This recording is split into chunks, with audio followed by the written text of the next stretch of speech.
Hola, ¿qué tal, amigas, amigos? Muy buenas noches. Mi nombre es Manuel López Sáenz y esta es la transmisión número 129 ya, 129 del contenido Ciberterritorio Informativo, un espacio por la promoción de una cibercultura para el consumo y producción inteligente de contenido en la red. En este caso, contenido de carácter informativo puesto a tu disposición para realizar un ejercicio de tesis, antítesis y síntesis sobre los temas más relevantes del acontecer nacional. En este espacio reconocemos tres grandes bloques informativos. El bloque representado por los medios tradicionales de comunicación, prensa, radio, televisión.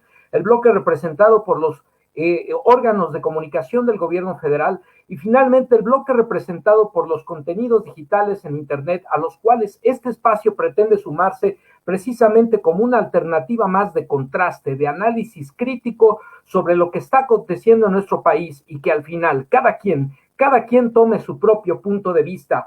Hoy 22 de abril del año 2021, en esta transmisión decíamos número 129 ya del contenido Ciberterritorio Informativo, tenemos información relevante para ti como de costumbre. En la sección hashtag 3 de 3 tenemos los contenidos etiquetados con el hashtag Sembrando Vida en la Cumbre Climática, y es que el día de hoy el presidente de la República, en el marco de su acostumbrada conferencia matutina, dio pie a su intervención y compartió con los reporteros y con todos los mexicanos y mexicanas su intervención en la cumbre de líderes para combatir el calentamiento global, la cumbre climática convocada por el presidente Joe Biden de los Estados Unidos, en donde participaron los líderes más importantes del mundo en este sentido para establecer agendas, compromisos, para lograr metas conjuntas que vayan en beneficio del cuidado del ambiente y por lo tanto de la calidad de vida de todas y todos los seres que habitamos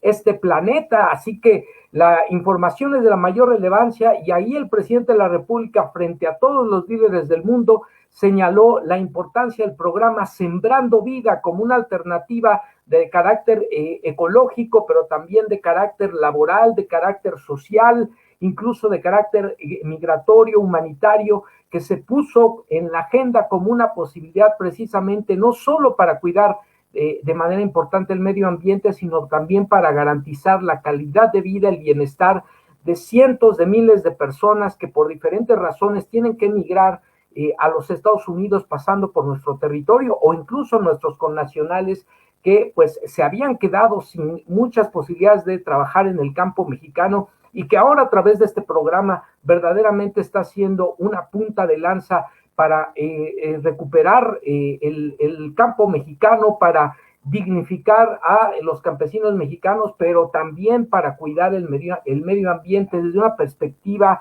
claramente distinta, cambio de paradigma en cuanto a las concepciones de crecimiento, de desarrollo. Tiene que haber crecimiento y desarrollo, pero con bienestar para todas y todos los seres humanos, para todos los habitantes de este nuestro querido México. Así que quédense porque vamos a comentar la información de la mayor relevancia. En el contenido etiquetado hashtag contra la delincuencia, una vez más se presentan los resultados como ya es una costumbre cada mes por parte del Gabinete de Seguridad del Gobierno Federal de la República Mexicana y pues hay resultados, si no para echar las campanas al vuelo, sí alentadores en relación a la estrategia de combate al delito, a la violencia, a la inseguridad. También recientemente se publicó la encuesta de percepción de seguridad en nuestro país y hay una mejora significativa en la percepción de los ciudadanos con respecto al tema de la seguridad en las principales ciudades de nuestro querido México. Así que quédense con nosotros porque también vamos a comentar esta información que sin duda es de la mayor importancia y preocupación para todas y todos los mexicanos. Finalmente, en esta primera sección, hashtag 3 de 3, tenemos el contenido etiquetado con el hashtag Adiós Outsourcing, y es que finalmente se está cristalizando esta iniciativa del presidente de la República para combatir de frente y para erradicar este cáncer que significó para las trabajadoras y trabajadores de nuestro país el llamado modelo outsourcing de subcontratación, en donde los trabajadores, las trabajadoras se encuentran absolutamente vulnerables, sin prestaciones, sin derechos, sin goce de aguinaldo, de vacaciones,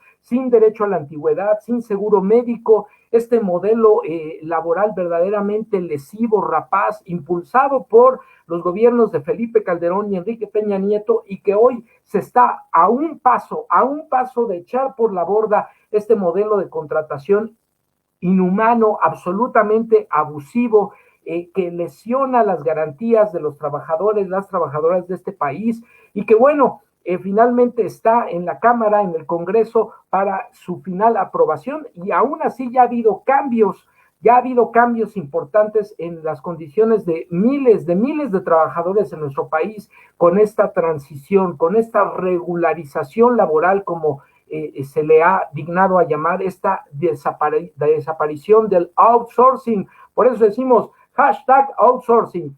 Finalmente, bueno, en la segunda sección, como de costumbre, amigas y amigos, tenemos el contenido etiquetado con el hashtag Con la salud no se juega, donde damos a conocer datos contantes, cifras, estadísticas sobre lo que ocurre en México y el mundo con la pandemia. Nada de especulaciones, nada de infodemia, lo que está ocurriendo, para que al final todos tomemos en cuenta esta información y asumamos una propia postura frente a la crisis sanitaria. Y finalmente, en el contenido etiquetado con el hashtag incógnito, tenemos un invitado sumamente especial, amigas y amigos. Quédense con nosotros para que conozcan sus interesantes puntos de vista. Les adelanto que se trata de un filósofo de origen mexicano y además un maestro emérito, muy querido, un maestro de ya larga data en nada más y nada menos que la Universidad Nacional Autónoma de México. Quédense para que descubran de quién se trata y escuchen sus interesantes puntos de vista sobre estos y otros temas. Sin más preámbulo, amigas y amigos, comenzamos. Y bueno, vamos a tener una dinámica distinta, por lo menos en términos visuales, a lo que acostumbramos aquí en Ciberterritorio. Vamos a compartirles directamente las noticias que presentamos y que comentamos para ustedes, para que las vean directamente en su pantalla. Y bueno, sin más preámbulo, ahora sí, comenzamos. El primer contenido que recuperamos el día de hoy, etiquetado con el hashtag Sembrando Vida en la Cumbre Climática, lo recuperamos del portal de noticias del periódico internacional InfoAde en su sección para América Latina. La nota se titula: Usted, presidente Biden, podría financiar con el Congreso de los Estados Unidos el programa Sembrando Vida en Guatemala, Honduras y El Salvador.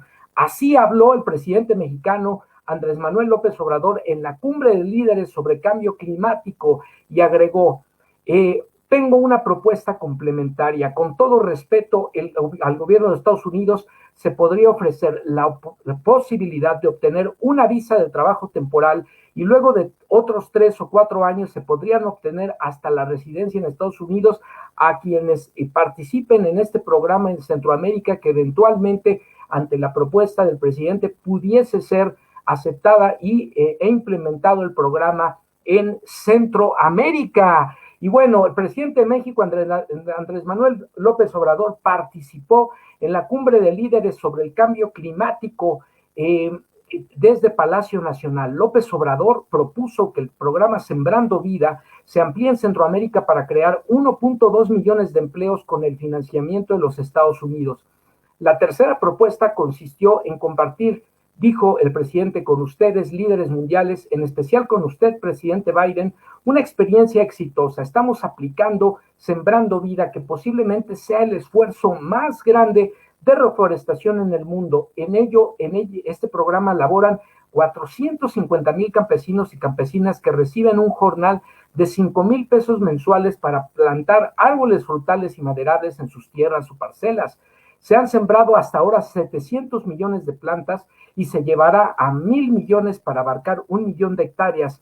El presupuesto asciende a 29 millones de pesos anuales, alrededor de 1.4 millones de dólares. La propuesta es que juntos ampliemos, dicho programa en el sureste de México y en Centroamérica para sembrar 3,000 millones de árboles adicionales y generar 1,200,000 empleos. Nosotros, dijo, asumimos nuestra responsabilidad económica y nos comprometemos a ayudar en la organización productiva y social. Ustedes, presidente Biden, podrían financiar el programa Sembrando Vida en Guatemala, Honduras y El Salvador, indicó el mandatario mexicano. Tomemos en cuenta, señaló, que con 4 millones de hectáreas de árboles se absorben 70 millones de toneladas de dióxido de carbono por año. López Obrador también añadió una propuesta adicional para el gobierno de Biden que tiene que ver con la obtención de visas temporales a quienes participen, decíamos al inicio de la nota, en dicho programa, así como la residencia o ciudadanía estadounidense en su caso. Agrego una propuesta complementaria, dijo, para hablar precisamente de este tema. El presidente mexicano también hace unos días ya había adelantado las propuestas que este día planteó en la cumbre de líderes sobre cambio climático. Afirmó que de esta manera se podría regular los flujos migratorios hacia Estados Unidos y señaló que no es con medidas coercitivas cómo se resolverá la crisis migratoria. Incluso, amigas y amigos, hay que decirlo, es mucho más económico el apoyar este tipo de programas que el militarizar las fronteras, invertir en armamento, en muros, etcétera, etcétera, y por supuesto es una medida mucho más humanitaria y además que coadyuva en este caso al cuidado del medio ambiente. El fenómeno migratorio, como lo sabemos todos, señaló Obrador, no se resuelve con medidas coercitivas, sino con justicia y bienestar.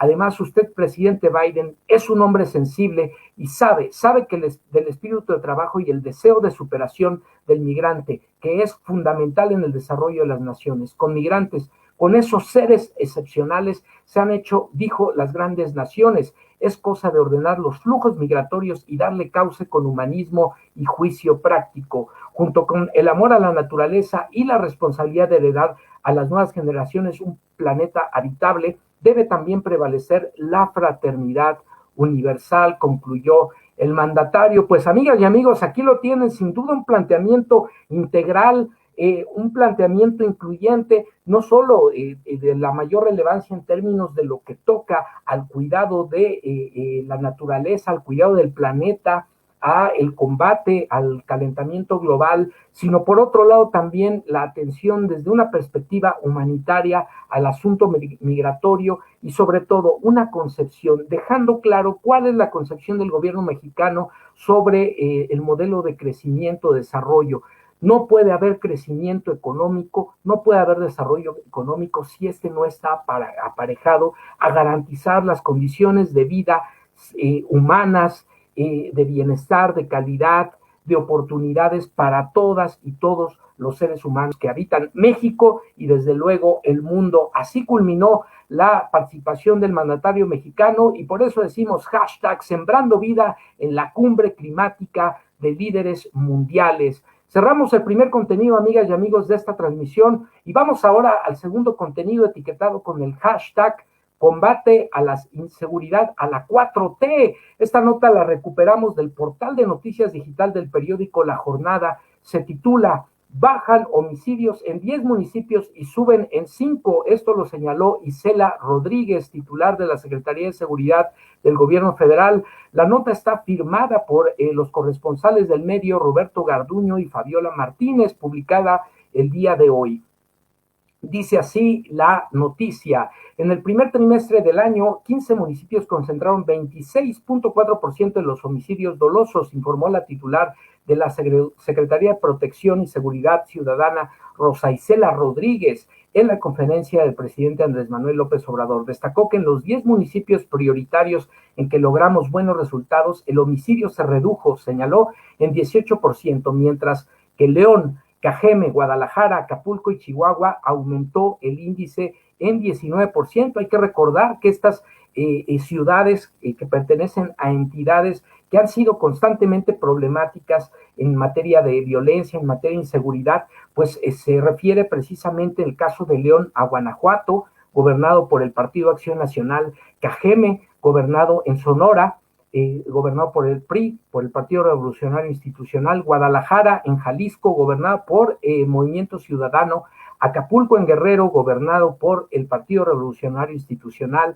y finalmente Chihuahua, en el estado de Chihuahua, gobernada por el Partido Acción Nacional, donde la violencia, el crimen organizado está absolutamente desatado y claro que disparan los índices promedio de los actos delictivos. Por supuesto, estas cifras en materia de mejoramiento del combate a la inseguridad no son para echar las campanas al vuelo, pero es importante analizar qué se está haciendo, cuál es el impacto y en dónde todavía hay áreas de oportunidad y quiénes son los responsables directos en compañía, desde luego, con la estrategia del gobierno federal.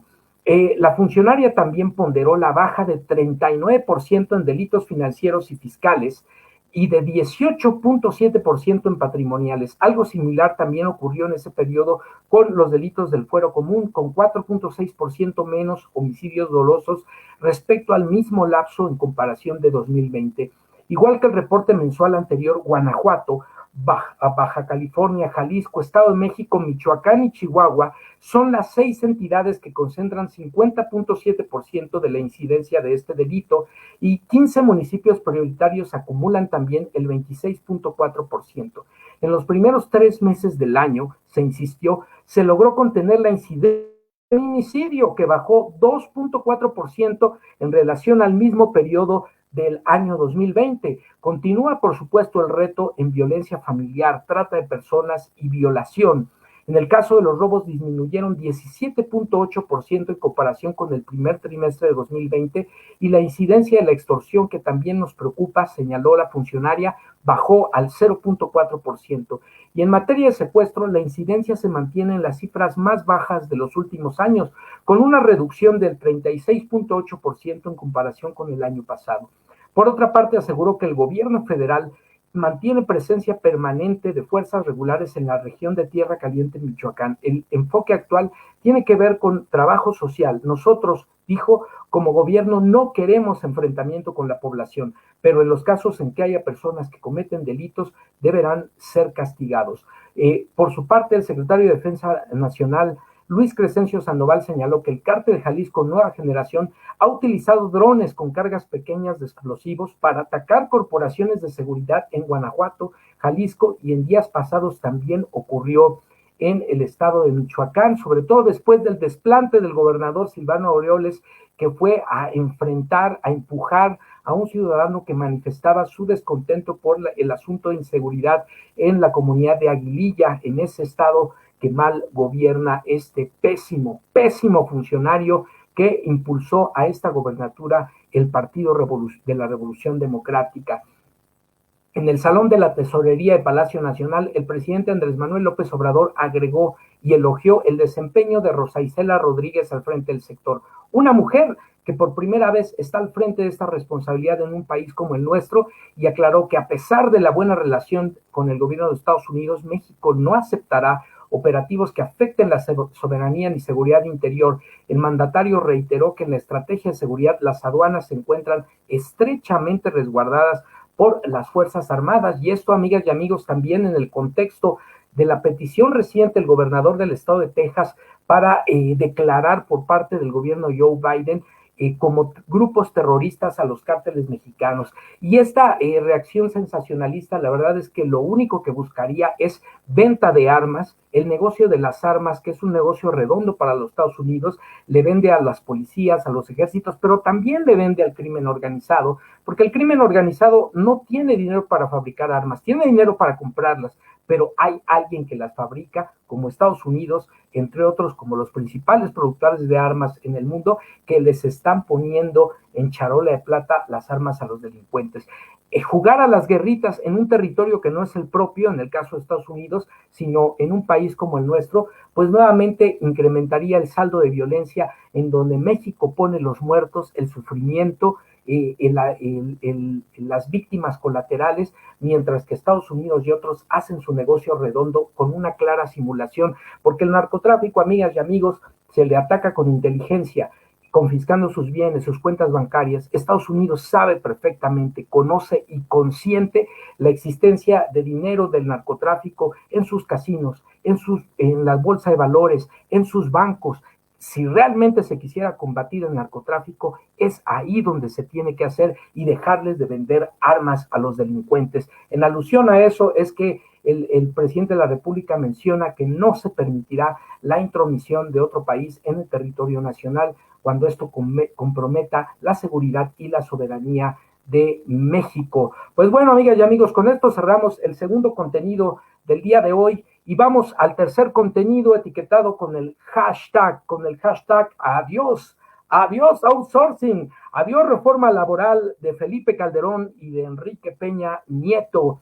Esta nota la recuperamos del portal de noticias digital alternativo Polemón, publicado el día de hoy y firmada por la redacción del medio. Perdón, fue publicada esta nota el día de ayer, 21 de abril, y está firmada por la redacción del medio. La nota dice así: con AMLO, 200,000 trabajadores dejan el outsourcing, ya tienen derechos laborales. Cerca de 200,000 empleados de grandes compañías transnacionales dejaron el outsourcing y se regularizaron en las empresas para las que trabajan, luego de que fueran interpuestas denuncias en contra de empresas de subcontratación que manejaban sus nóminas. Tanto los grandes supermercados como las empresas de software, las de armadoras de vehículos transnacionales que estaban en esos esquemas, yo les puedo decir que cuando menos los 200,000 empleados que tenía ese grupo ya están de regreso en las empresas en las que prestaban al servicio, dijo Carlos Romero Aranda, titular de la Procuraduría Fiscal de la Federación. El funcionario detalló que el grupo, del que no mencionó más información, no puede dar servicio ni tener cuentas en el sistema financiero mexicano. Era uno de los grupos de outsourcing del país y ya estaba migrando hacia Latinoamérica. Explicó que al inicio de la cuarta transformación se estimaba que 4,600,000 trabajadores estaban contratados bajo el esquema del outsourcing a través de 4,000 empresas, de las cuales solo 900 estaban registradas ante la Secretaría del Trabajo y Previsión Social. De esas 900, detalló, solo 100 contaban con registro ante el Instituto Mexicano del Seguro Social y de estas 100, solo 40 pagaban sus impuestos. Mencionó que fue a partir de dicho diagnóstico que el presidente Andrés Manuel López Obrador promovió la reforma en contra del outsourcing que actualmente se encuentra en el Senado de la República, tras ser avalada ya por la Cámara de Diputados. Finalmente se está a la espera entonces de que el Senado de la República dé luz verde para que se apruebe y se convierta en una ley formal. Agregó que este tipo de servicios ayudaron a que varias personas se enriquecieran a costa de los derechos de los trabajadores. Ya, yo creo que muchos de nosotros, dijo, llegamos a conocer a los nuevos ricos, a los que les preguntabas, ¿a qué te dedicas? Pues tengo una empresa de outsourcing, contestaban, todo lo que hacemos con planeaciones fiscales para no pagar cuotas o limitar los costos. Agregó que además se identificó un grupo de outsourcing con 1,852 empresas constituidas, las cuales requieren de socios y representantes legales. Yo me pregunto, señaló el funcionario, ¿a eso no se le puede llamar delincuencia organizada? Sin duda alguna, amigas y amigos. Este lunes fue aprobada por la Comisión del Trabajo y Estudios Legislativos del Senado la minuta sobre la reforma al outsourcing o subcontratación laboral. Sin cambios, fue aprobada con 25 votos a favor y 2 abstenciones, por lo que los legisladores dijeron sí al proyecto para prohibir esta forma de contratación tanto en la administración pública como en el sector privado. Y a partir de esto, amigas y amigos, solo resta que llegue su votación al Pleno del Senado para que se cristalice en una nueva disposición. Y por eso decimos hashtag adiós, adiós al outsourcing. Finalmente, amigas y amigos, vamos ahora, y estamos cerrando con esto la primera sección del día de hoy, hashtag 3 de 3. Vamos ahora a el contenido etiquetado con el hashtag con la salud no se juega, en donde damos a conocer datos, cifras contantes y sonantes sobre lo que está ocurriendo en México y el mundo con la pandemia. Al día de hoy, el nuevo coronavirus responsable de la enfermedad por el COVID-19 avanza en todo el planeta y ya suma 3 millones de fallecidos y cerca de 144.2 millones de personas infectadas. Así evoluciona el número de casos y muertes en todo el mundo. En el caso del continente americano, se registran ya 60.782.108 casos y 1.473.247 defunciones.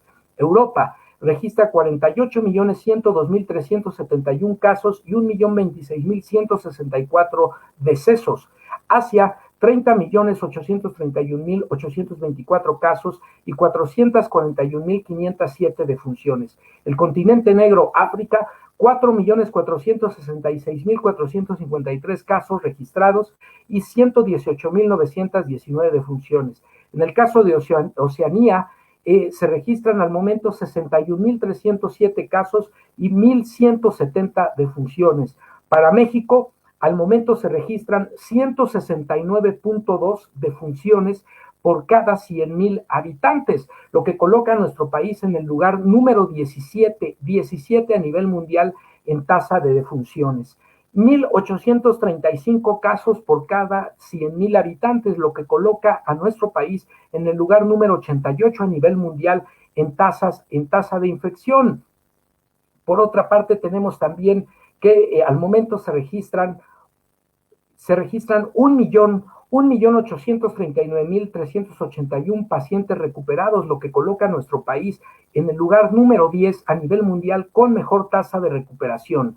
Hoy en día tenemos en el país 8 estados en semáforo epidemiológico verde, 19 estados en semáforo amarillo y 5 estados en semáforo naranja, incluida la Ciudad de México.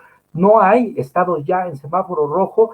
Se ha empezado a reanudar incluso las clases presenciales en algunos estados. Sin embargo, también estamos atentos, amigas y amigos, a la espera de lo que puede ser el incremento de contagios derivado de las vacaciones de Semana Santa, así que todos atentos y hay que extremar nuestras precauciones.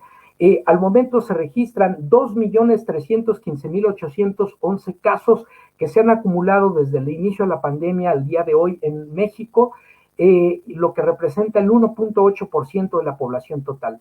25.055 casos activos al día de hoy, lo que representa el 0.01% de la población.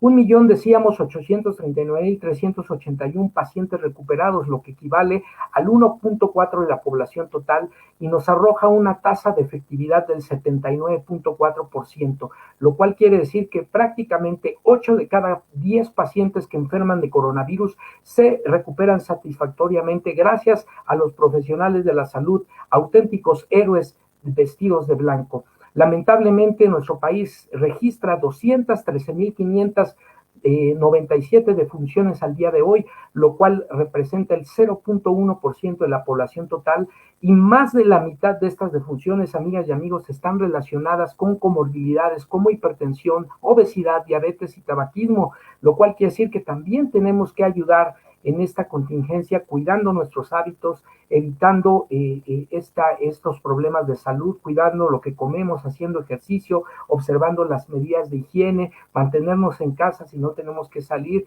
y si lo hacemos, pues ya sabemos, conocemos las medidas, el uso de cubrebocas y gafas protectoras, evitar el confinamiento y guardar, sobre todo, lo más importante, guardar la sana distancia. Al día de hoy se han aplicado en nuestro país 15 millones de vacunas, lo cual coloca a México en el lugar número 10 a nivel mundial, número 3 en América y número 2, segundo lugar en América Latina con mejor tasa de vacunación. Pues así los datos contantes y sonantes, amigas y amigos, recuperados del portal de noticias rtv.es, gráficas Reuters, Google Sites, por supuesto el tablero COVID de la Secretaría de Salud, la UNAM y el CONACYT, y Nuestro Mundo, el portal internacional Nuestro Mundo en datos, en la sección de vacunación. Y bueno, pues ahora sí, amigas y amigos, ahora sí, vamos a el siguiente espacio, a la siguiente sección de nuestro programa, #incógnito, en donde invitamos a un ciudadano como tú, como yo, a que venga a platicar sobre estos y otros temas y nos regale su interesante punto de vista sobre la información que estamos compartiendo con todas y todos ustedes. Y ahora sí, amigas y amigos, damos la bienvenida a nuestro estimado amigo, el doctor José Alfredo Torres. Muy buenas noches, amigo doctor José Alfredo Torres. Gracias por acompañarnos. Bienvenido. ¿Cómo te encuentras el día de hoy? Hola, amigo Manuel. Bien, ¿y tú cómo te encuentras? Muy bien, pues muy contento de que nos acompañes, de que hayas aceptado nuestra invitación. Y sin más preámbulo, amigas y amigos, vamos a presentar a nuestro invitado como corresponde. El doctor José Alfredo Torres es un distinguido profesor universitario, doctor en filosofía, es catedrático de la Facultad de Filosofía y Letras de la Universidad Nacional Autónoma de México, es editor y escritor de diversos libros sobre filosofía y humanidades, como El caso de México y su moral, Educación por competencias, lo idóneo, COVID en México, la filosofía y la cuarta transformación de México, ensayos filosóficos sobre la cuarta transformación en México, y es uno de los fundadores del Observatorio Filosófico de México. La verdad, una trayectoria impresionante, un currículum sobresaliente, y bueno, es un honor que nos acompañes, estimado amigo, doctor José Alfredo Torres. Pues muchas gracias por aceptar la invitación y vamos a iniciar la charla contigo. Como habrás escuchado al inicio del programa, comentamos, entre otras notas informativas, el asunto de la cumbre de líderes mundiales por el cambio climático a la que fue convocada el presidente Andrés Manuel López Obrador por el mandatario de Estados Unidos, Joe Biden. Y bueno, en ese contexto, en ese marco de esta cumbre, el presidente mexicano presentó una serie de propuestas que desde nuestro punto de vista develan la visión del mandatario y el proyecto que encabeza en un país como el nuestro respecto al cambio de paradigma en el modelo político-económico, este cambio de visión en cuanto al desarrollo y crecimiento aparejado al bienestar de las personas, y presenta una serie de propuestas que tienen que ver con el programa Sembrando Vida, con la atención al problema migratorio y sobre todo una perspectiva de atención al cambio climático y al asunto migratorio, el generar oportunidades de desarrollo, de bienestar, desde una visión humanitaria. En ese contexto, y desde tu punto de vista, ¿consideras que hay realmente en México, a partir de 2018, un proceso de transformación en nuestro país? Si es así, ¿de qué dimensiones es este proceso de transformación? ¿Cuál es tu punto de vista al respecto? Eh, bueno, primero trataste el tema de Sembrando Vida y después trataste el tema de la transformación en nuestro país. ¿Con cuál quieres que comencemos? ¿Con el de Sembrando Vida? Si te parece bien, adelante. Bueno, mira, yo estoy como tú, yo soy un lector de noticias, trato de comprender qué significa este programa de sembrar árboles. ¿Qué significa preservar los bosques? Es una primera pregunta, ¿verdad? Preservar los bosques, sembrar donde ha habido deforestación, eh, colocar estas posibilidades en manos de los campesinos para que mejoren su nivel de vida. ¿Qué significa todo eso? Si sabemos que hay deforestación, es porque existen pues, grupos de tala clandestina. ¿Cómo se van a controlar estas talas clandestinas? A lo mejor tú plantas un arbolito y mañana ya llegó el talador y te lo quitó. Ahora, ¿va a mejorar el nivel de vida de los campesinos? ¿Qué significa que Sembrando Vida va a ayudar a elevar este nivel? Van a controlar los bosques para que haya una industria maderera en favor de los campesinos y ellos van a organizar y recibir los beneficios. Bueno, también sabemos que hay intereses importantes, por ejemplo, cuando talan los bosques es para sembrar productos que les reditúan dentro del mercado, por ejemplo, el aguacate en Michoacán que se exporta a Estados Unidos. Deberíamos de tener, creo, un poquito de más detalles acerca de lo que significa un programa de esas características, que además es uno de los programas estrellas dentro de la 4T. Pero este discurso lo asumimos como un discurso benéfico en favor también del cuidado del medio ambiente, porque más árboles implica aire más limpio. Eso, pues, ¿quién lo puede cuestionar? ¿O quién lo puede negar? ¿O quién puede estar en contra? Yo creo que nadie. Entonces creo que las políticas que se están describiendo no toman en cuenta el estado en que en que está eh, estas fuerzas que impiden que los bosques se mantengan, se preserven y se aumenten. Son fuerzas comerciales, son fuerzas de incluso de delincuencia organizada, porque nosotros sabemos muy bien que también hay sembradíos de amapola, por ejemplo, en Guerrero, y que esos sembradíos implican ganancias extraordinarias y no los van a dejar fácilmente para que en lugar de la amapola se siembren pinos o abedules. ¿Cómo se relaciona el papel de estas fuerzas capitalistas con un programa que parece pintado como si viviéramos en un paraíso vegetal?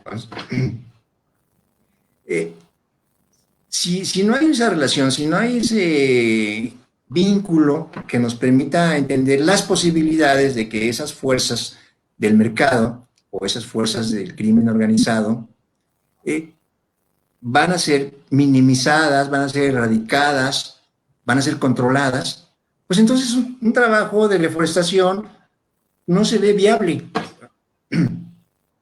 Puede ser que sea un discurso que mantenga a México como un país que está cuidando el medio ambiente a través de esos planes.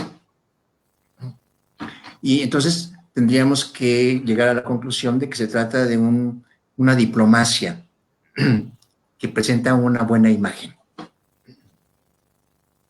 Pero, ¿por qué los políticos normalmente no se abocan a profundizar sobre estas causas que son fundamentales, radicales, en contra de planes de beneficio social y ambiental? Es como la guía ética. Pues suena muy bonito que perdonemos a nuestros agresores. Suena muy bonito que consideremos a la naturaleza como nuestra hermana. Pero, o suena muy bonito que respetemos a las mujeres. Pero en los hechos hay causas muy profundas que impiden que se cumplan. Es decir, ¿cómo vamos a evitar la violencia en contra de nuestros semejantes si vivimos en un ambiente profundamente hostil? Y tenemos una educación que contiene antivalores y se exalta la violencia y el individualismo por sobre todas las cosas. Pero el discurso tiene que ver con una guía ética que supuestamente nos va a permitir una república amorosa. Son buenas intenciones, pero alejadas de la realidad. Me parece que deben ser las dos cosas. Buenas intenciones conectadas con la realidad. Buenas intenciones que lleven adelante un ideal, pero que tenga viabilidad de poderse llevar a los acontecimientos de la vida cotidiana. No que el ideal quede fuera de órbita. Y en el discurso político, que a lo mejor tiene más bien un imán para convencernos, pero no tiene posibilidades de arraigar en los hechos, en nuestra realidad nacional, que por lo pronto ya sabemos que vive esta realidad nacional una crisis en muchos niveles sensibles para la convivencia humana. Esto con respecto al programa Sembrando Vida. Creo que si tú eres presidente y vas a una convención internacional de cuidado del medio ambiente, pues tienes que presentar un cuadro, un paisaje que te legitime y que legitime al país como un país que está atento a esas condiciones de resarcimiento y de reequilibrio ambiental. Pero ya regresas a tu país y las cosas son diferentes.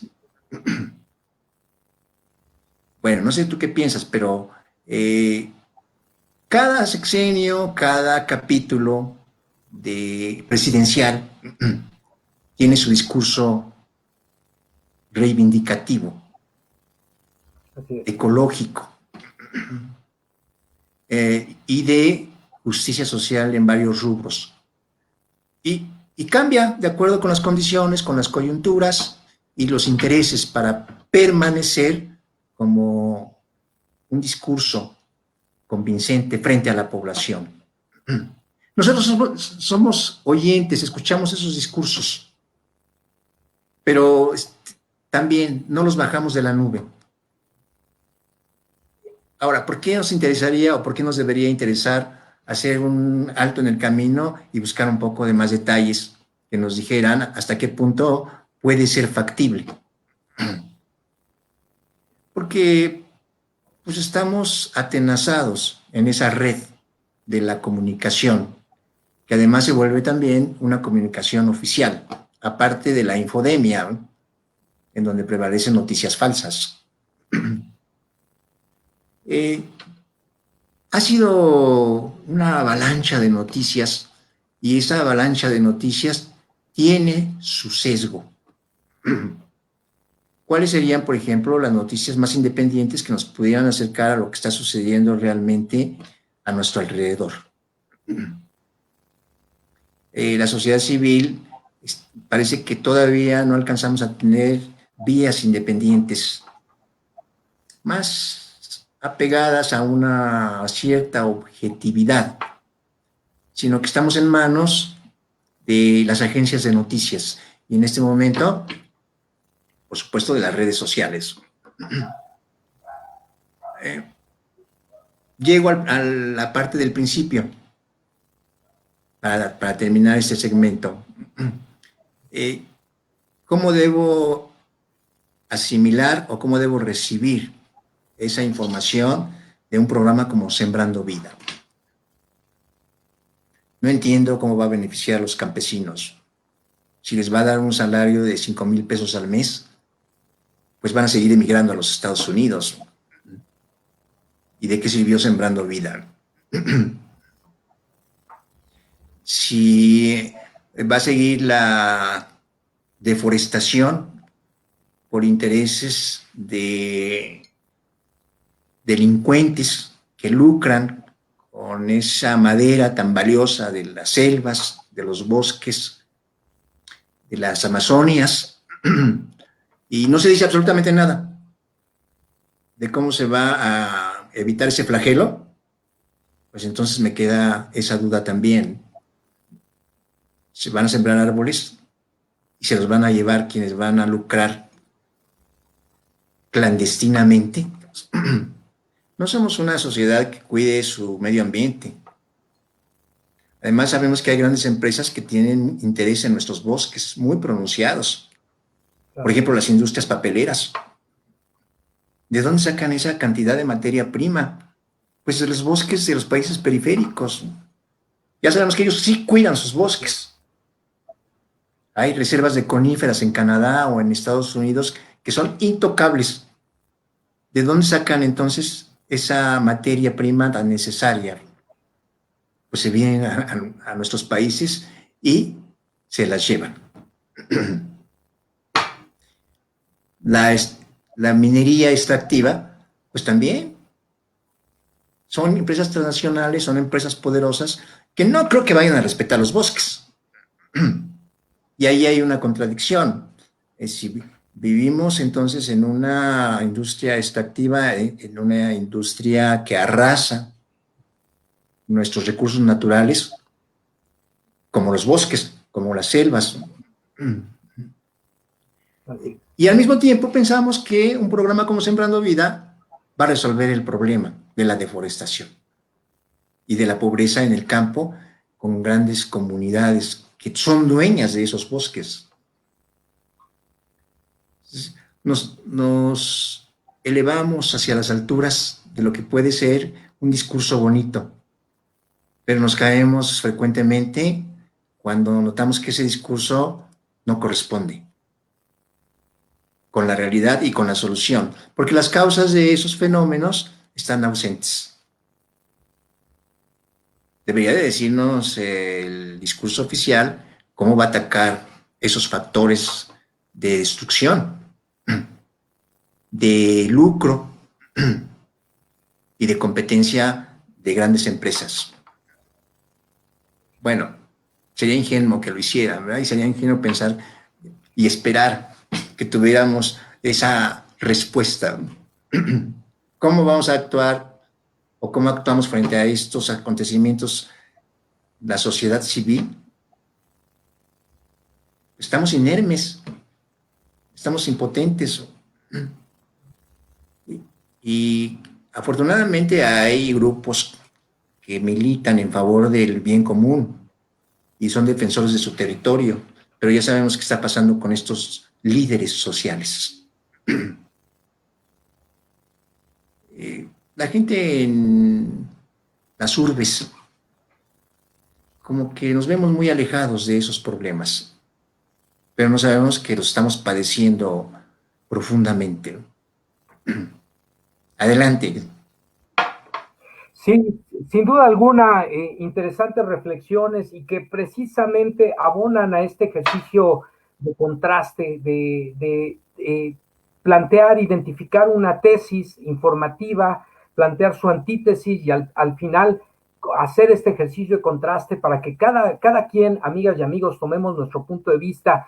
En el caso de este fenómeno al que se hizo referencia la presentación del presidente mexicano en la cumbre climática convocada por el jefe de Estado de los Estados Unidos, precisamente, se hablaba, entre otros temas, además del programa Sembrando Vida, del asunto de la reducción del consumo de combustibles de origen fósil, particularmente en el caso del presidente mexicano se decía que este consumo se reduciría específicamente a satisfacer el consumo interno, y por otro lado también se hablaba de la generación de energías limpias, como el caso de la energía eléctrica a través de las hidroeléctricas. Por supuesto que hay una serie de elementos que hay que ir trabajando. Nuestro país, como muchos otros países en vías de desarrollo, tienen grandes retos, grandes rezagos, grandes desafíos en materia de avanzar a no solo la autosuficiencia energética, sino también a ir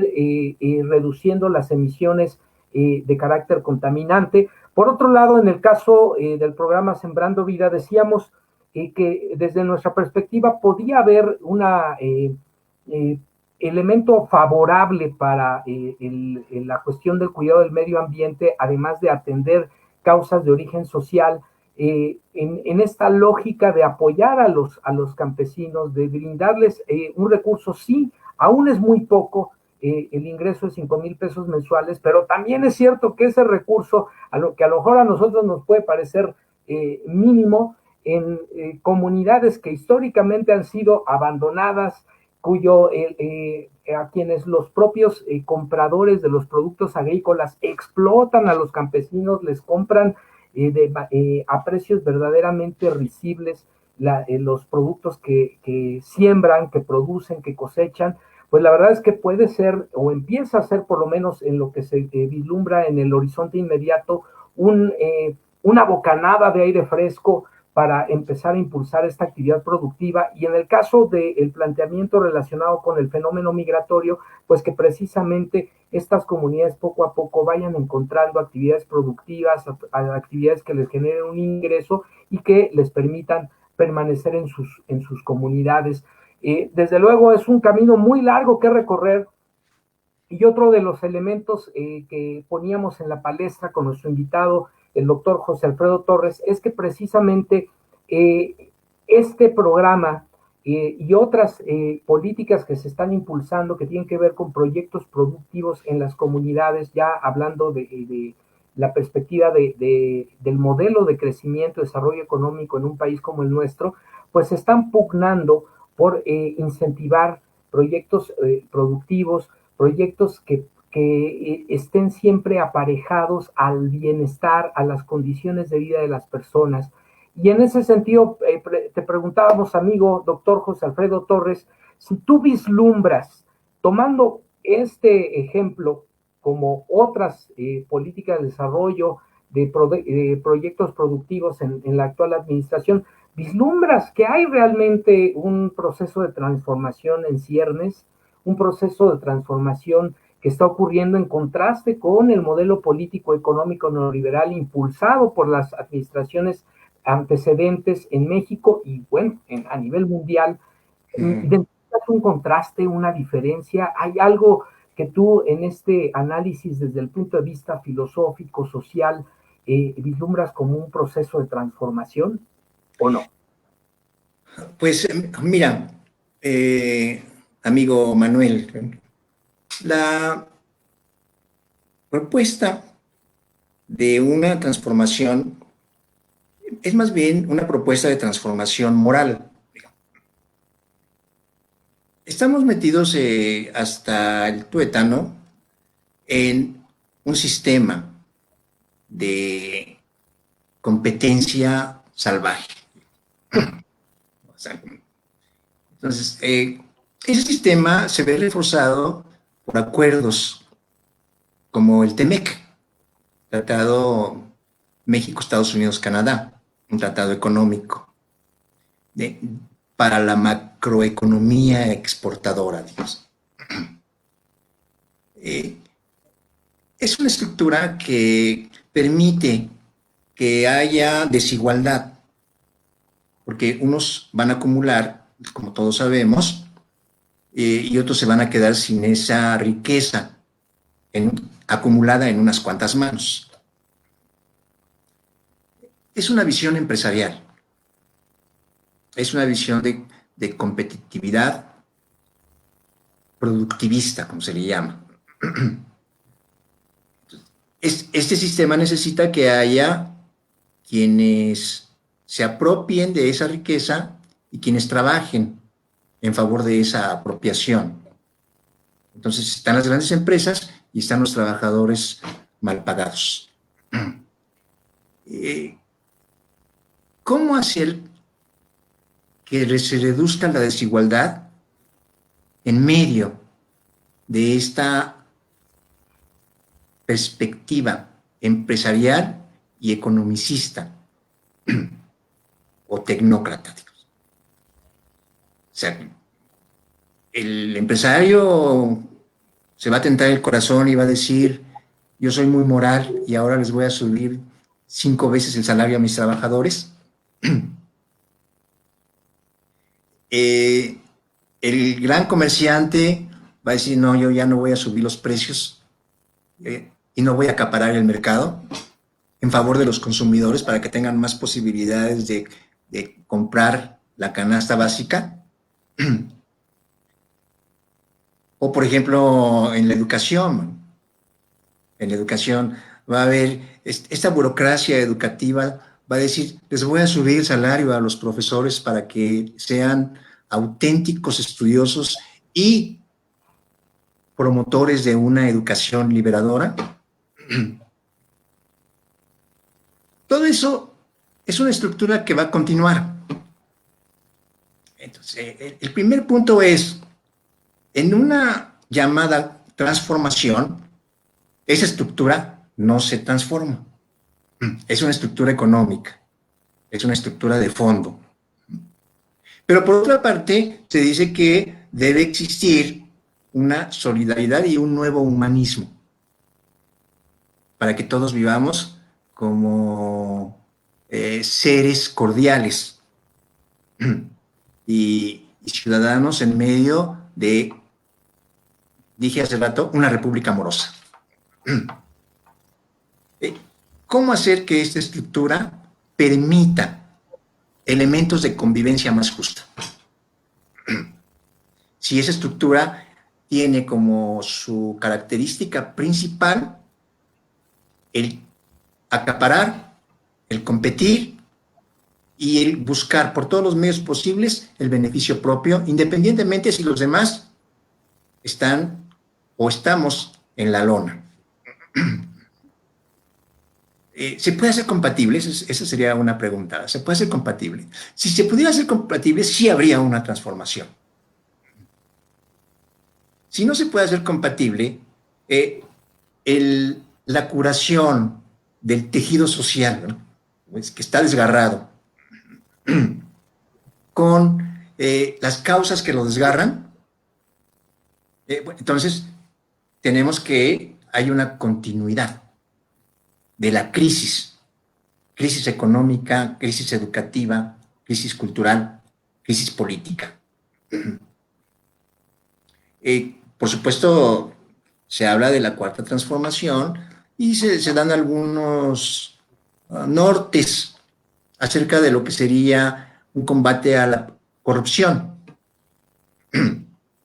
o acerca de lo que sería un asistencialismo con mayores recursos. Que a mí me parece que está bien que se le dé dinero a los viejitos, ¿no? Me parece que está bien que se le dé dinero a los ninis. Eso me parece muy bien. O sea, como efectivamente, o sea, si te dan dinero, ¿lo vas a rechazar? Aunque sean 1,000 pesos al mes. Y a lo mejor te va a servir para comprarte una despensa, ¿no? Pero eso no va a solucionar el problema de la pobreza. Esa es una característica de los regímenes mestizos que siempre han creado programas de asistencia social, pero que no han erradicado ni siquiera un paso significativo en favor de abandonar la pobreza. Pero me parece que esos recursos que se están canalizando hacia la población olvidada, como la película de Luis Buñuel, Los Olvidados, es correcto, se está distribuyendo el tesoro público, pero es pasajero. ¿Qué va a pasar cuando ya no exista la 4T? Si es que en algún momento deja de existir. Se acabó ese programa asistencialista. Pero las estructuras que generan el cáncer de la desigualdad y la miseria se mantienen. Moralmente, pues es un voluntarismo, es decir, sé voluntarioso y ama a tu prójimo y atiéndelo, como si te atendieras a ti mismo y te amaras a ti mismo.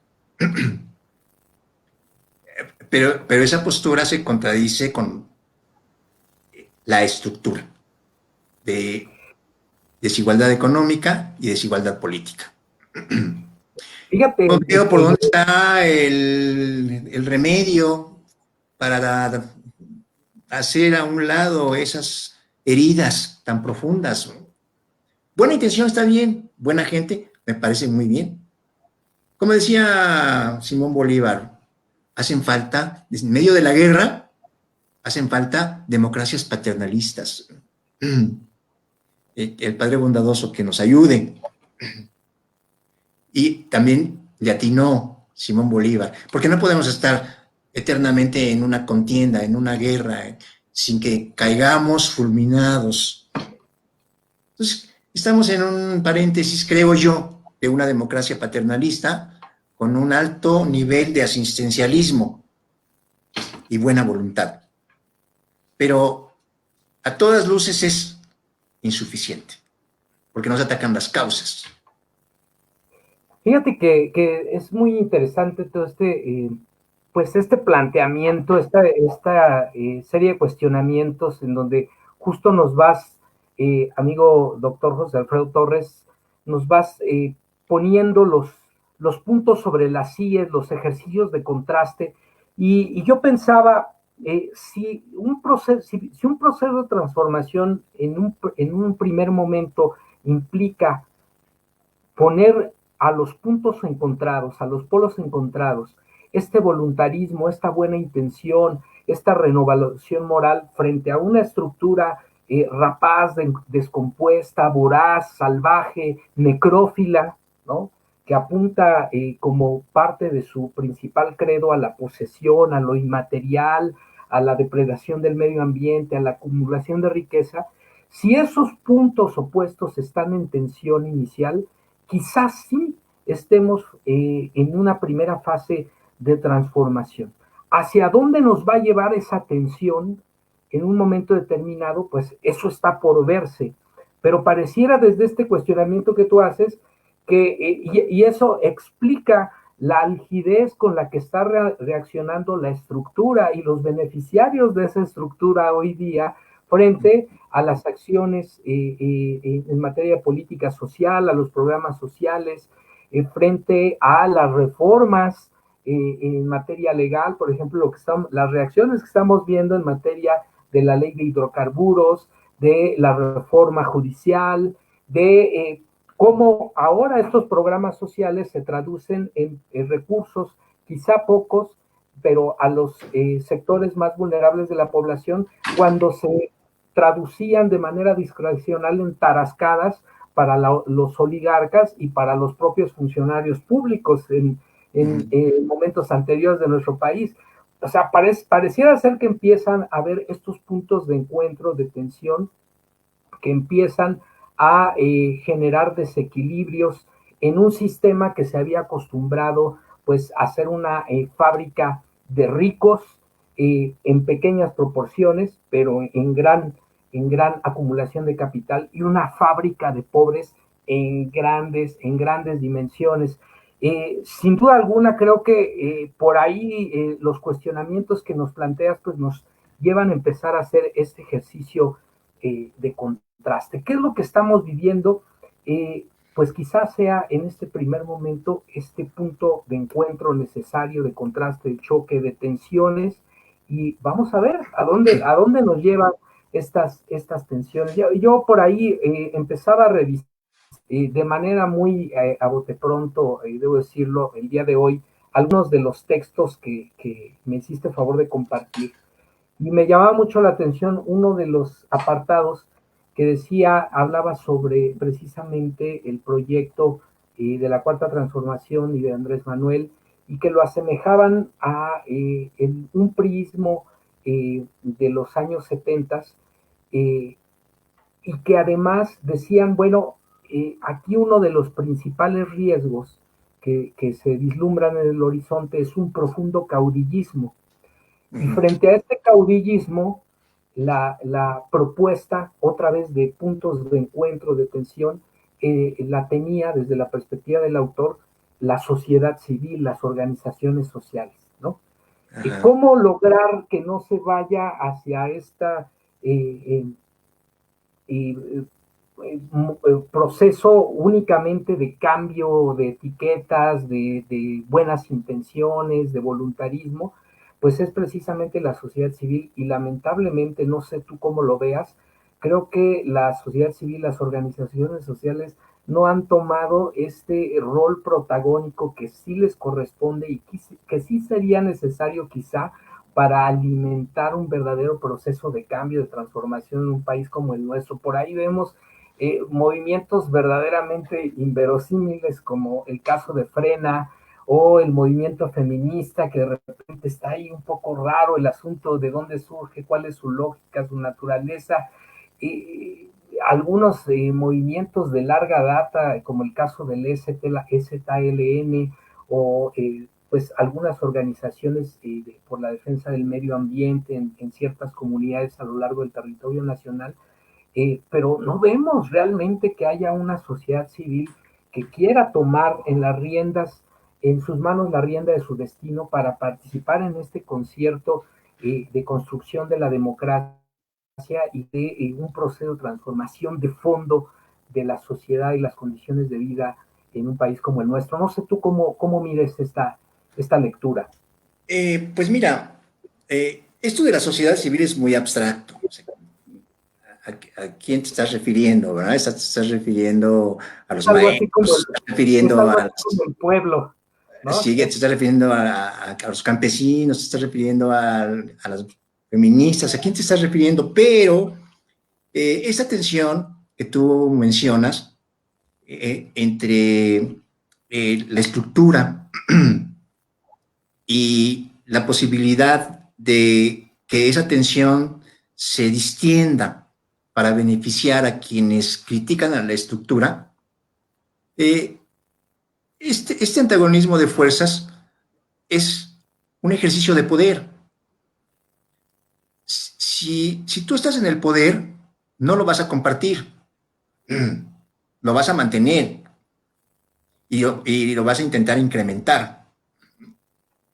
El poder no se comparte, se ejerce, ¿no?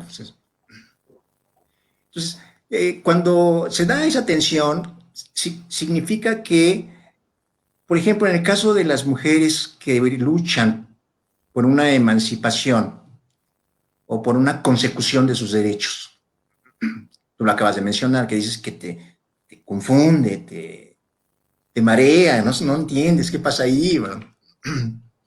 Eh, ¿Cuál es la agenda? ¿Cuál es la agenda? O sea, eh, tú quieres protocolos, tú quieres método, ¿verdad? Tú quieres pasos que sean una especie de evangelio para cumplir. Y Por lo menos claridad en las causas. sí, ahora, lo que quiero decir es, eh, se tiene que trabajar un contrapoder. Hay grupos que lo trabajan. Entonces, el poder no te va a conceder, el poder no te va a decir, vente, vamos a trabajar juntos y voy a partir a la mitad del poder para que tú estés satisfecho y no te dañes en tus intereses. No. Ahora, un contrapoder lo han ejercido, por ejemplo, estos grupos feministas, por lo menos ya están teniendo una presencia mediática. Si tú quieres, no es suficiente, pero es un paso necesario. Por supuesto que hay un ataque hacia estas protestas y hacia estas movilizaciones, porque vivimos en una sociedad patriarcal, ahí está el poder. Ni modo que la sociedad patriarcal se va a quedar quieta frente a un cuestionamiento serio de parte de sectores que están siendo bastante lastimados, como en el caso del sector femenino. Bueno, hay médicos que, según he entendido, han levantado una serie de demandas para ser vacunados. Se han organizado. Entonces, hay muchachas que se han organizado muy bien dentro de escuelas universitarias y han logrado modificar los reglamentos. Hay movimientos o comunidades rurales o campesinas que se han organizado y evitado la construcción de una hidroeléctrica o el asentamiento de una minera transnacional. Pocos, pero lo han logrado. Bueno, esos contrapoderes son los que mantienen viva la esperanza de una mejoría. Debe estar entonces en las comunidades la fuerza para confrontar al poder. Si fuera posible mediante el diálogo, sería una actitud ética. Pero si no fuera posible mediante el diálogo, sigue siendo una actitud ética en favor de una demanda justa. Porque en el caso que he mencionado de los movimientos de las muchachas feministas, nadie puede negar que es una demanda justa.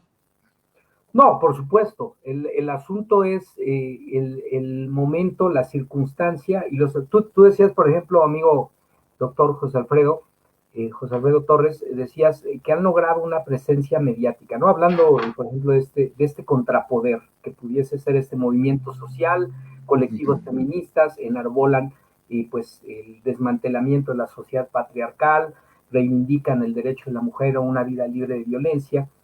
Sin embargo, esta presencia mediática ahorita, por ejemplo, está reducida. Fue mediática en el momento en el que convenía a la clase política desplazada, a la élite desplazada, precisamente para generar una percepción de inestabilidad y de inconformidad social que, si bien existe en relación a un tema como el asunto de la violencia de género, lo cierto es que estaba siendo capitalizado y mediatizado por estos grupos de poder político-económico más allá de verdaderamente causas. Y ahí sí yo me atrevería a decir que particularmente, aunque sé que hay grupos que reivindican la violencia en sus diferentes formas como forma de lucha, sí creo particularmente que en el caso de los actos de violencia y desde el anonimato en ciertos sectores de ese movimiento no son tan legítimos como parece. Claro, Pero claro. bueno, ahí está, Bueno, ¿no? Ahí bueno, está el este, asunto.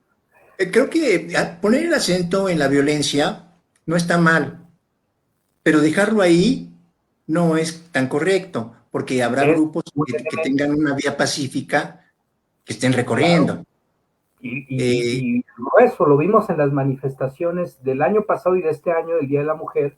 O sea, los medios se focalizaron a esos hechos de violencia en realidad aislados, pero fuertes, precisamente con esta agenda política, mediática, e invisibilizaron las manifestaciones de la mayoría de los colectivos que incluso tomaron distancia de eso y que el asunto o la agenda de los medios era poner en el centro la confrontación entre en ciertos sectores del colectivo con, por ejemplo, la presidencia de la República, ¿no? O ajá, la jefa de gobierno, o los cuerpos de seguridad. Y entonces es ahí donde me parece que es importante ir desmenuzando el asunto, ¿no? En un caso claro, como ese movimiento, como este colectivo que hoy pues, está invisibilizado en los medios. Creo que recientemente hubo una confrontación entre ambulantes y algunos miembros de estos colectivos, pero están ahí como al margen en tanto no sean útiles para las estructuras de poder que están constantemente empujando o claro. creando la idea de inestabilidad, ¿no? Bueno, deja, por ejemplo, deja que regrese la universidad a las clases presenciales. Se va a reactivar se va a reactivar el Eso tiene que movimiento. ser, es decir, el joven que no se moviliza pues, está Claro. adormecido. Pero mira, amigo Manuel, aquí lo dejo como esa pregunta. Eh, ¿Puede ser una violencia legítima en algunas coyunturas? Y claro que la van a deslegitimar Claro, quienes están en ese poder patriarcal. La van a deslegitimar a toda costa. Pero pensemos que ahí hay una relación entre los fines y los medios. Los fines son correctos. Los fines son algo que no podemos negar y apoyar. Estamos en contra de la violencia de género. Ahora, los medios que se utilizan son todos criticables. Esa es una pregunta. Ahora, claro, regresemos al punto de la organización, regresemos al punto de la comunidad que inteligentemente o por sobrevivencia se coloca en una posición contestataria, como en el caso de los profesores que no están cobrando en la universidad. O sea, hay una urgencia allí, pues, de por sí el salario es bajo y de repente te lo quitan y además te colocan en tu recibo por ejemplo, descuentos. una pregunta, porque sí tenido conocimiento de esto que comentas. Por un lado, es lastimoso que buena parte de la planta docente de la máxima casa de estudios tenga salarios verdaderamente ínfimos. Y por otro lado, en el caso particular de este colectivo de maestros que están teniendo problemas con su pago, ¿son maestros basificados o bajo qué esquema de contratación están? ¿Cuál es su estatus laboral? Pues es una especie de outsourcing universitario. O sea, están contratados temporalmente. Entonces, depende de tu comportamiento más político que académico para que te renueven tu contrato. Eh, Ahora, si tú me dices que el profesor universitario tiene salarios ínfimos, es a nivel nacional, salvo en el caso de quienes tienen una plaza de tiempo completo. Tiempo completo y ya en los esquemas escalafonarios que digo, yo por ejemplo te lo digo en la normal, y yo siempre es algo que he criticado. Ya quisiera ver que quienes tenemos una plaza de tiempo completo compactado en una normal, tengamos los niveles de productividad y las exigencias que tienen para acceder a esa misma plaza de tiempo completo compactado en una universidad. O sea, sí es un asunto fuerte el que está ahí, pero Bueno, es sí, como un grupo pequeño, porque claro, es una élite, el pero soldado raso sí la padece y bastante, en básica, en media superior y en superior, eso es una realidad. claro, pero pensemos en el asunto, ¿por qué hay salarios tan bajos para los profesores, para la masa de profesores? ¿Qué sucede? Es una profesión sin importancia social. Es De una la, profesión sin importancia para el mercado productivista. efectivamente. O es una profesión que se ha burocratizado y entonces se le paga al profesor como si fuera un empleado dentro de esa burocracia educativa y por tanto firma un contrato y por tanto tiene que cumplir con ciertas condiciones y tiene que estar sujeto, expuesto a una exacción de sus energías y de su nivel de vida. Porque es un empleado más. Así es.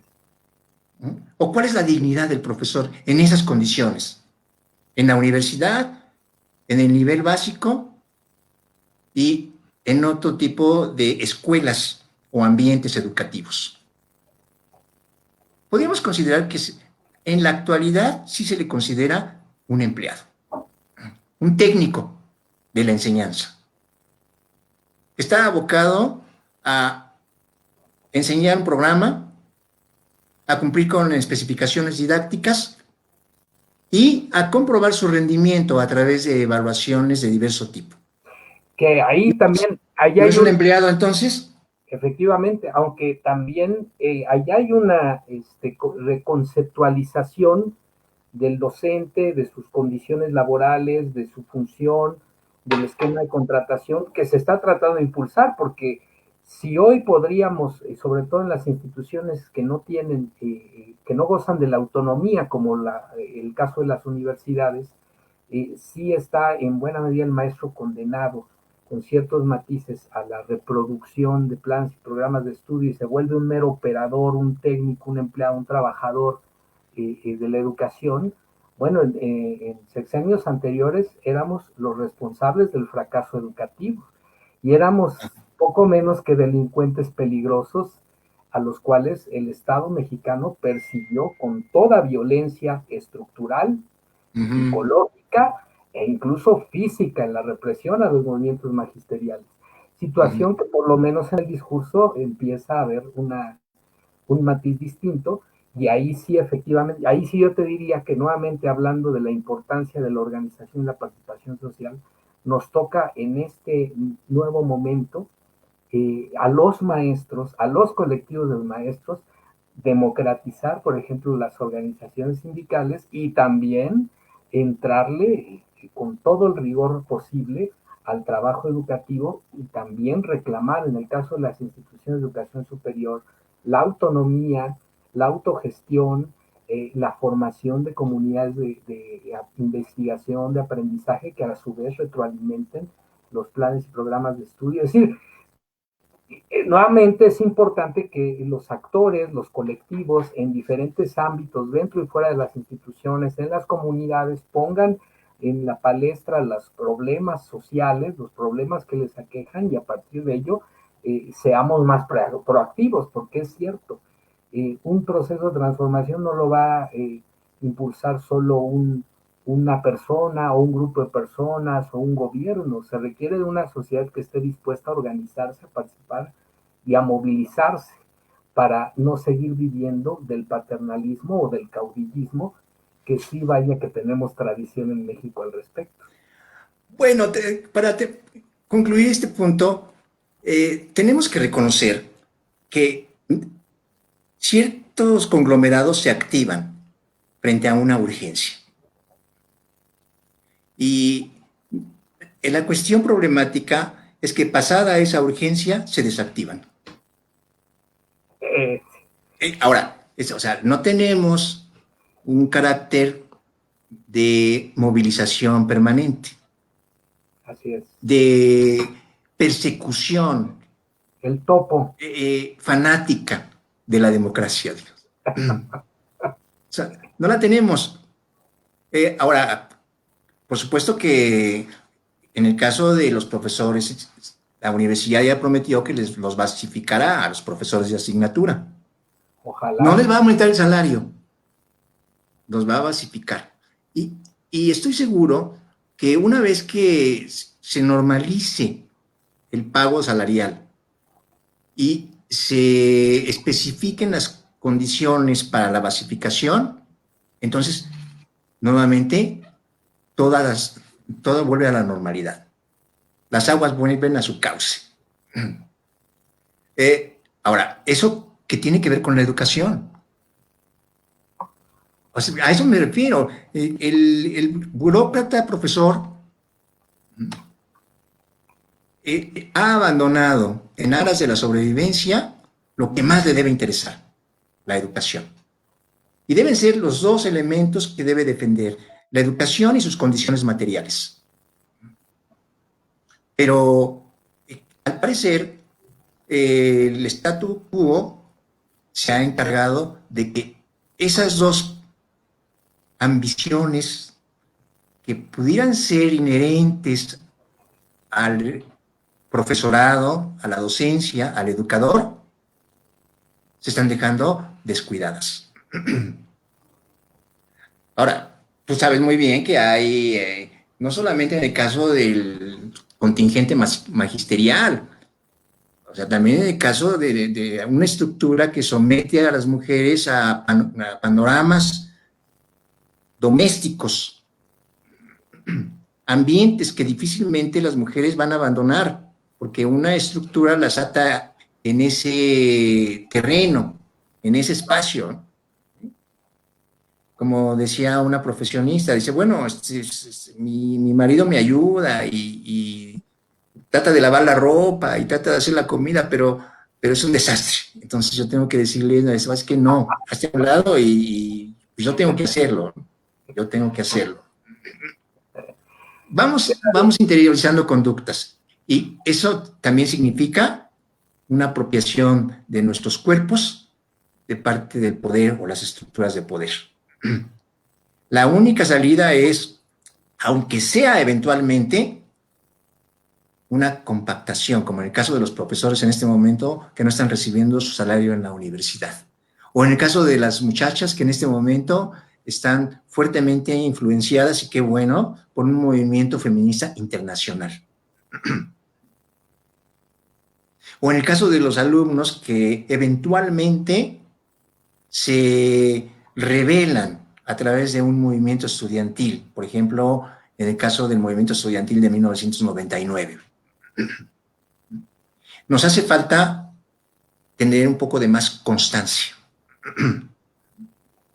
Aunque no seamos tan sistemáticos como tú lo dices, ¿verdad? Aunque no tengamos una agenda de aquí a 5 años como la productividad china o a 20 años como la productividad norteamericana o rusa, no. Pero que sí mantengamos un espíritu de combate. Inteligente, De, pacífico tal vez. de volver a contradecir. Creo que esa es la clave, ¿no? El estar dispuestos a contradecir, ¿no? Ajá. El estar dispuestos a cuestionar como una bandera que seguramente reivindica y enarbola muchas causas sociales justas, el cuestionamiento, el no dar nada por sentado, ya no digamos pues la formación de cuadros ideológicos, el trabajo no solo a ras de tierra, sino desde abajo, como el topo, decíamos, ¿no? El topo de los 60, de los 70, estos movimientos sociales de larga data, y que bueno, en ese sentido creo que no es casualidad, amigo José Alfredo Torres, doctor, que terminemos el día de hoy en una charla, no sé tú, pero para mí súper amena, hablando de la cuestión educativa, porque al final también la cuestión educativa es un buen terreno y es un terreno fértil sobre el cual empezar verdaderamente a impulsar una transformación de las condiciones de vida de cualquier sociedad, de cualquier país, de fondo, ¿no?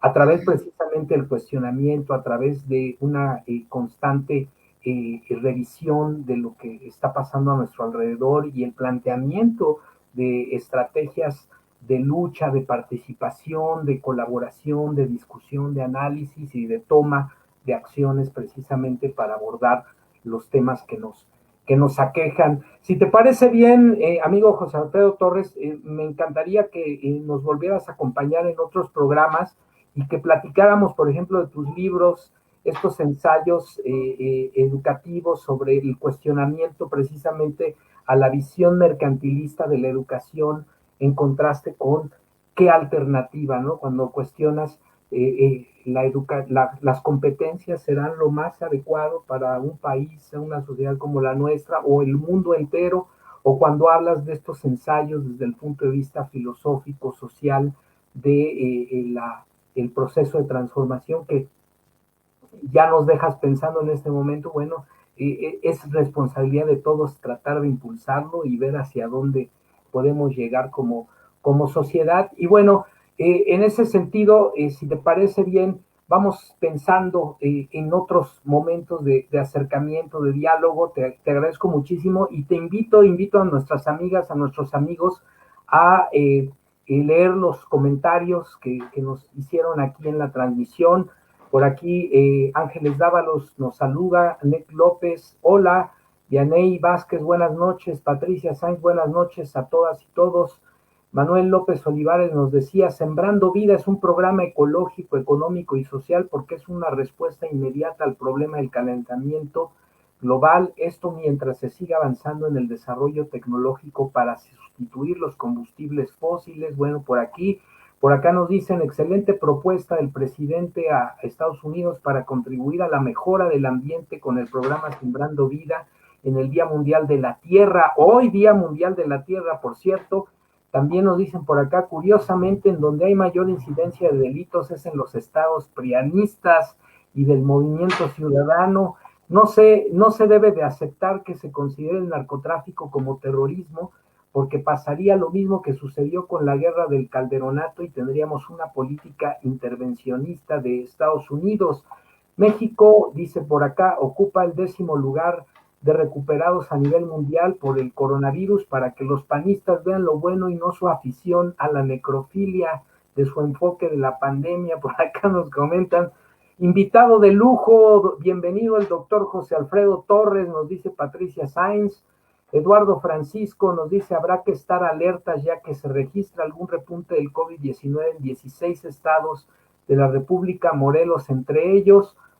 Manuel López Olivares nos dice, bueno, a la par de estos programas también se está combatiendo la corrupción como nunca se había hecho en los sexenios del prianato. Yo considero, Ángeles Dávalos dice, que hay muchísima gente que está siendo beneficiada con los grandes programas sociales. Es verdad que hace falta hacer muchísima campaña de concientización en cuanto al cuidado del medio ambiente y la educación cívica, al cuidado de uno mismo, pero siempre hay un día uno y afortunadamente nosotros estamos partiendo de cero. Bueno, hay comunidades que en 5,000 pesos son de gran ayuda, como en Oaxaca, Chiapas y Guerrero. Nos dicen cuál sería otra propuesta. Confiemos en que somos más los buenos y más quienes sí queremos en nuestro espacio un mejor país y un mejor mundo. Coincido en que la primera debe ser una transformación moral, pues para acabar o no esto que nos decías, la corrupción y con las malas prácticas hay que reforzar la ética y los valores, pero también se han dado pequeños, grandes cambios físicos, económicos, ideológicos y sociales. Pues varios comentarios en ese sentido. Podrán llamarme soñador, pero no soy el único. Por acá dicen, en alusión a John Lennon y su canción Imagina. Bueno, definitivamente hay buenas intenciones en lo que está realizando en favor de la gente en todos los proyectos de la Cuarta Transformación. Pues esperemos que se acabe el mundo y ya no hay nada que hacer, ¿no? Aquí ya se pusieron medio fatalistas. Bueno, pues algunos de los comentarios. Estimado amigo doctor José Alfredo Torres, muchas gracias por acompañarnos. Bienvenido cuando quieras nuevamente a este espacio. ¿Con qué te despides el día de hoy? Muy buenas noches. Bueno, pues tú me llamaste amigo José Alfredo Torres, me despido aceptando la amistad. Amigo Manuel López Sáenz. Hasta luego. Muchísimas gracias al doctor José Alfredo Torres. Muchísimas gracias a ustedes, amigas y amigos. Esto fue Ciberterritorio Informativo en su edición número 129, hoy 22 de abril del año 2021. No se olviden de suscribirse a nuestro canal en YouTube, seguirnos en la página de Facebook Ciberterritorio Informativo. Nos vemos el próximo lunes con el maestro Ángel Ortiz Tobar en Ciberterritorio Educativo, el martes con la maestra Michelle Vázquez en Ciberterritorio Literario Infantil, el miércoles con Ángeles Dávalos en Ciberterritorio Socioemocional, y nosotros nos volvemos a ver acá el jueves en punto de las 9 de la noche en este su Ciberterritorio Informativo. Muy buenas noches, que descansen y hasta la próxima.